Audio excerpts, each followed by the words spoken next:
Pangsanlibutang ulat. Internship, Panibagong Buhay, May 2. Julia, Democratic Republic of Congo. Si Julia, isang estudyante ng journalism mula sa Democratic Republic of Congo, ay nakatanggap ng isang oportunidad na lubos na nagbago ng kanyang buhay. Isang internship sa Adventist World Radio o AWR. Ang pagkakataong ito ay dumating sa pamamagitan ng isang kaibigan na siya ring direktor ng Hope Channel.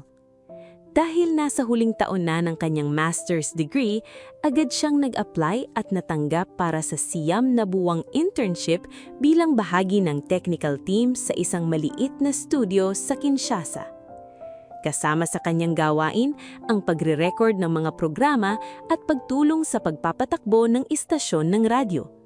Sa simula, kakaunti lamang ang kanyang kaalaman tungkol sa Seventh-day Adventist Church, ngunit habang pinapakinggan niya ang mga programa, unti-unting may bumabago sa kanyang puso. Isang programang lubos na nakaapekto sa kanya ay ang bahagi ng panalangin na pinangungunahan ng isang leader ng simbahan. Napansin niya na kakaiba ang paraan nito ng panalangin, mahinahon at personal. Nang sabihin sa kanya na maaari niyang kausapin ang Diyos na parang isang kaibigan, nagbago ang kanyang pagkaunawa sa panalangin. Ang simpleng katotohanan ito ay nag-iwan ng malalim na impresyon sa kanya. Nagustuhan din ni Julia ang mga sermon at musika na ipinalalabas ng istasyon. Kalaunan, inimbitahan siyang maging co-host ng programang Women of Value, kung saan tinalakay nila ang mga prinsipyong biblikal tungkol sa buhay, relasyon at pananampalataya. Sa pamamagitan nito, lalo pang lumalim ang kanyang pagkilala sa Diyos. Sa pagtatapos ng kanyang internship, gumawa siya ng isang napakahalagang desisyon. Siya ay nagpabautismo at naging miyembro ng Adventist Church.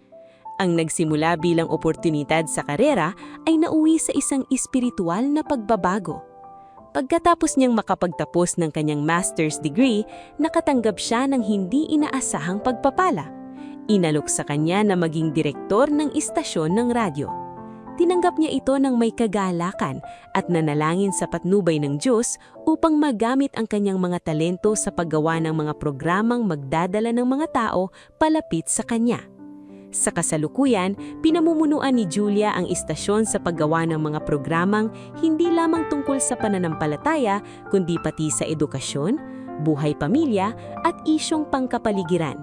Napapasaya siya tuwing may mga tagapakinig na nagsasabing sila ay pinagpala ng mga programa.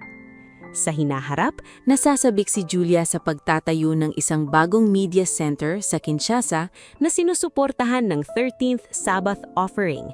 Sa pamamagitan nito, mas mapapalawak ang kanilang abot sa mga bansang nagsasalita ng French sa Africa at mas marami pang mga tao ang makakarinig ng Ebanghelyo. Maraming salamat sa inyong bukas palad na pagbibigay para sa mahalagang proyektong ito.